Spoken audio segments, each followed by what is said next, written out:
Samsung এর RT13 এই যে উপরে ডিপ, এটাও তো RT13 নাকি? জি জি, এটা RT13। আচ্ছা, এটা তো দেখাইলাম আপনার। হ্যাঁ, এটা দেখানো হয়েছে, শুধু আরেকটা ইউনিট। এটার দাম পড়বে হলো আপনার 27500 টাকা। 27500 টাকা। জি।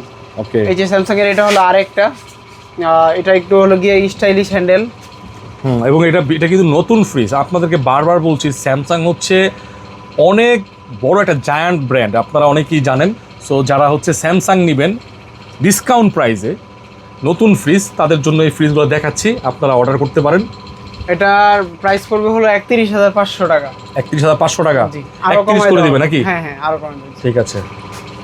এটা হলো স্যামসাং এর যে RT13 টাই, এটাও দেখানো হয়েছে। এটাও পড়বে হলো আপনার 27500 টাকা।